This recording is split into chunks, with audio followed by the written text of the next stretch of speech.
Hello.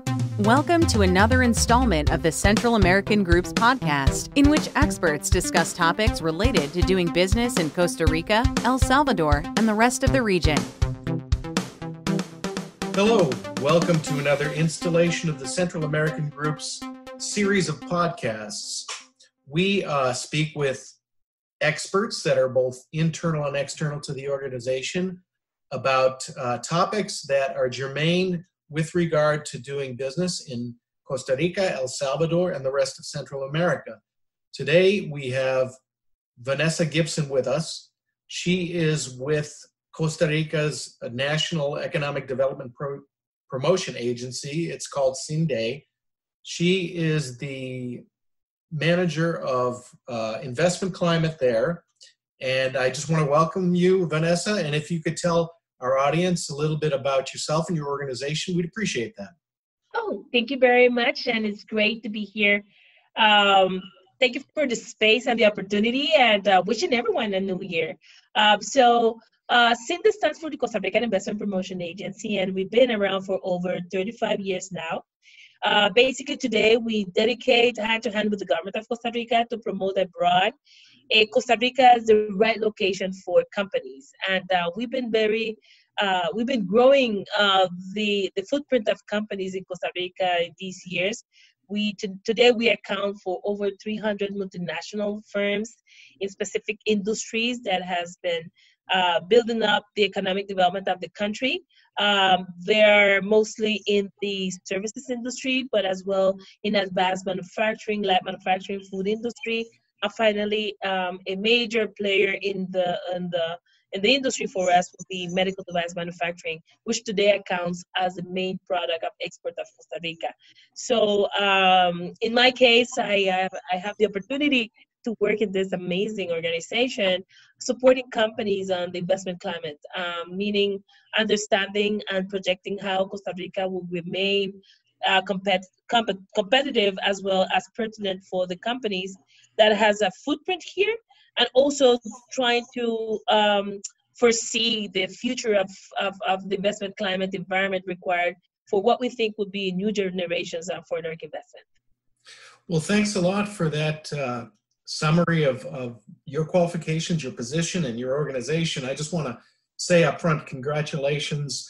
I received an article in my email a few days ago that showed that USA Today listed the top countries in the world for investment, and Costa Rica was named as being the third best place on the planet to receive investment. So I guess you're doing a good job. We're actually finding it well to continue improving the environment that Costa Rica is able to offer, because the direct impact of foreign direct investment has paid off in terms of improving the quality of life of Costa Ricans. One of the things that you mentioned is especially interesting. It's how Costa Rica has developed over the last 2 decades or so in terms of its life sciences and medical device sector. And what we want to hone in on today and focus on is the labor force in Costa Rica. Obviously, this is high value added manufacturing, and you have to have a workforce that is capable of performing the operations that this industry demands. Investors have different reasons why they choose Costa Rica to establish their operations. Why does CINDE usually mention the human resource talent as a key piece of the investment equation? Well, actually, thank you for the question, because it addressed directly to the core of our value proposition as a country. We mentioned several reasons why Costa Rica, but the main and the strongest, and I think the one that helps us, makes us different in the worldwide investment competition, is actually the talent and the quality of the people that we are able to offer. Costa Rica has over 200 years of being a country that has decided mostly to dedicate much of its resources as a country to 2 main areas, which is health and education. And by constitution, actually, we dedicate almost 11% of our GDP to health, and 8% by law to education. So over time, what we are seeing is just the benefits, and we're reaping the output of improving our educational system, building up a platform nationwide where people have access to free education, almost up to university, because there's a well-established social base for individuals to be sponsored through our education system, even up to university level.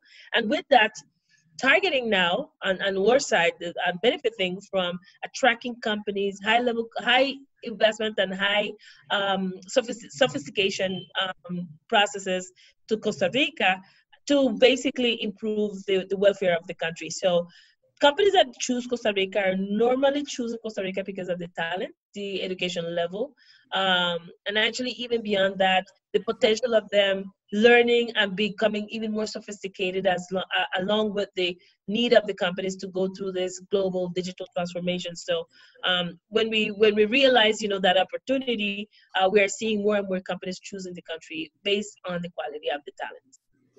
Given the quality of the talent, how has the Costa Rican labor force evolved over the last several years with respect to the knowledge economy that we're seeing emerge?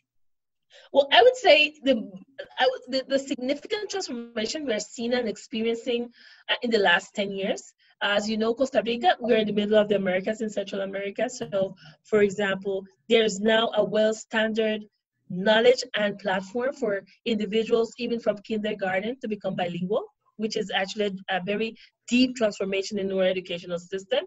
We're yet to become bilingual, but there is now the platform and the foundation in our education system to basically in the next probably 2 decades to have a fully bilingual society, which will actually enhance even more our global opportunities. So I think language capabilities will be one of the first areas that we tackle. The other one is strengthening our academic base in terms of not just strengthening the existing careers and growing them, but also bringing on careers that are now more aligned to the fourth industrial revolution, and having not just local university and local academias sponsoring and working with in our educational system, but we are even doing efforts to attract strategic partners from other countries that are bringing content and expertise to train and to actually educate our population. I could name some few. We have a strong relationship with Georgia Tech, with Arizona State, with Minnesota State University, and they are also working hand to hand with our educational system with master's programs, with specialization programs, and others. And definitely the contribution that companies themselves is doing with the specialized training they're offering that actually improve and increase the skill set of the labor pool that we have. So it has actually become a very interesting virtuous circle opportunity for the country. I'm looking at some numbers here and they're pretty impressive. Last December, Costa Rica announced a record of 16,718 jobs that were created through the capture of foreign direct investment, which represented an accumulated 118,245 direct jobs and 58,980 indirect jobs. What do you attribute this good performance to? Well, basically the safe bet that companies are doing for the country. I mean, they to be honest, the evolution of foreign direct investment is quite slow. You attract a company, they start with very few jobs, very low end type processes, no matter what's the standard that the country offers, because they need to test the waters and prove the concept. But what we're seeing is that in an average of 2 or 3 years, companies are tripling their size in Costa Rica, betting mostly on the talent that they're finding. So this is what brings up numbers as the ones that you mentioned just a few minutes ago, and that we're seeing as an opportunity, because definitely we benefit as a society from that growth coming from the private sector, but it's also bringing more areas of opportunities in which we need to continue enhance the quality of the talent that we're finding and bringing even more sophistication to our training and education system. One of the other things that's pretty interesting in terms of the statistics that you forwarded to me is the fact that out of the jobs in the Costa Rican labor force that have been created by FDI in 2019, 50% of these jobs were created by women-owned company, and that compared to the country's average of 39. What do you attribute the attraction of women-owned companies to Costa Rica to? Well, actually, with the growth of industries like medical device, this is significant. What we have seen is that these companies seeking certain physical, the stressability that they want for the production of, those very delicate devices that we, use in healthcare. Women has those capabilities, and I would say in 100% of the medical device industry, over 60% of the operation is actually hiring women. So this is a huge impact and a huge benefit that the country is really taking advantage of. There's so many women that is, leading their households that need the job to take care of their families and so on. And the medical device industry has definitely played a key role for generating quality and well-paid jobs for them. Another thing that's impressive is that over the last 20 years, employment has grown in the life sciences and medical device sector 62 times in terms of the way that it's been able to multiply itself. What has promoted this growth in this particular industry? So in the services, because it's a knowledge intensive industry. It's the industry that we've seen grown faster, not just in the number of companies, but as you see, 62 times in terms of the recruiting and capacity they have to allocate more jobs in Costa Rica will be services. And again, they're taking advantage of the quality of the labor, and even without any case of us being able to predict, they're finding a multilingual talent pool in the country. In the services case, for example, just to give you a sense, 15 years ago, we were mostly struggling to attract investment in this industry where there are very few companies generating less than 1,000 jobs. And the major challenge that we had is that all companies that arrive are expecting bilingual, English and Spanish. Today, we have over 180 companies, and they are providing in more than 5 different languages services for Costa Rica, where obviously English would be the primary language, and then Portuguese and French and even German are the languages that they are serving from here. And then in the case of the medical device, as we mentioned earlier, it's a thriving industry for us. It's growing, at a very fast pace. It's more capital intensive, but it definitely, the expansion of these operations that we have so far, they have impacted positively the growth of talents, of jobs for Costa Ricans. You mentioned an emphasis on the learning of English as a second language in Costa Rica. And from what I understand, the project has the acronym ABI. Can you tell us a little bit more about that? Certainly. I think ABI actually stands for the Bilingual Alliance that the current government put in place in their first year of administration. Was a very strategic and a very vision-wise type decision of building an alliance among private and public sector that would be aiming under the same goal. How can we have Costa Rica become bilingual? So there's a number of efforts done by companies, by academia, by the government themselves that is sponsoring across country programs in which people are learning English for free. So, and in the case of CINDE, we're one of the first partners of IABI, and we are running right now a program with over 2,500 individuals across country, which are being trained for a year by native-speaking professors that we're bringing from the U.S., Canada, and even from Australia. Okay, that sounds like you're putting a good emphasis on that, and that certainly will add to your ability to continue to attract good industry to Costa Rica. Definitely. We understand that, the global knowledge economy is actually one that will have no frontiers. So, or people will need to communicate, not just here locally with their companies, but maybe have the opportunity to work from Costa Rica in the worldwide market. Where does the organization CINDE, your organization, see Costa Rica in the next 5 years in terms of its ability to attract foreign direct investment and the characteristics of the Costa Rican labor force? Well, I think we could probably envision that Costa Rica will be in the midst of this very deep transformation that global markets are suffering. The way, we are seeing a global economy client-centric, creates for us a great opportunity because of the legacy of the areas in which we are growing so far.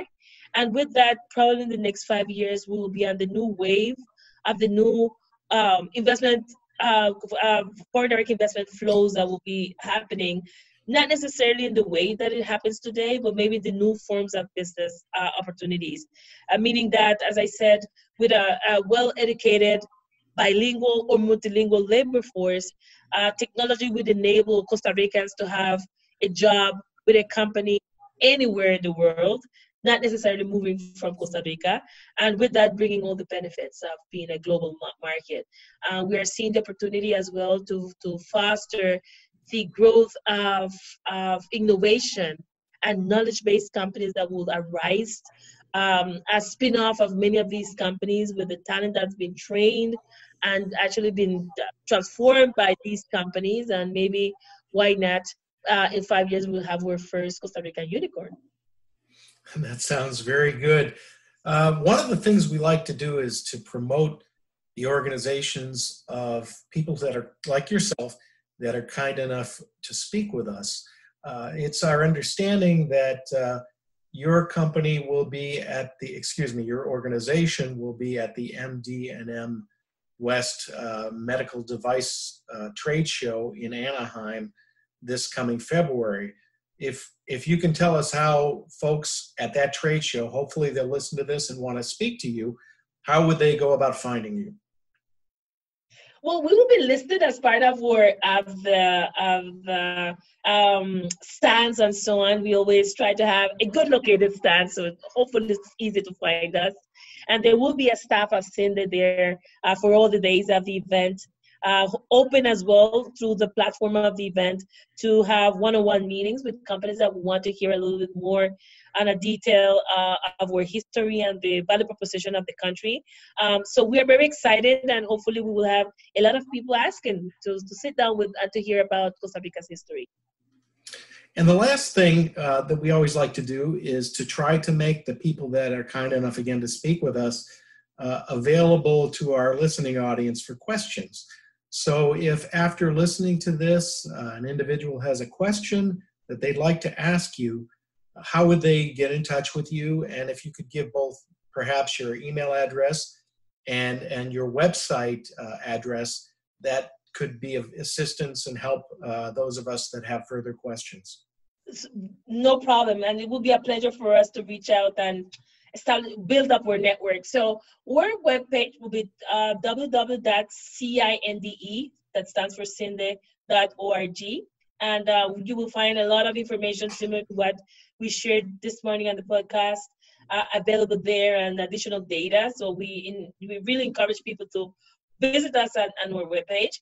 And my email address, it will be vgibson at cinde.org, V as in Victor, by the way, and more than happy to start building up the network. Vanessa, thanks again for joining us on this podcast. We wish you all the best of luck in the coming months of 2020. All the best for everyone, for yourself, and all your audience. Have a great day. Same. Thank you for listening. Sign up to receive the Central American Group's quarterly newsletter by visiting www.thecentralamericangroup.com.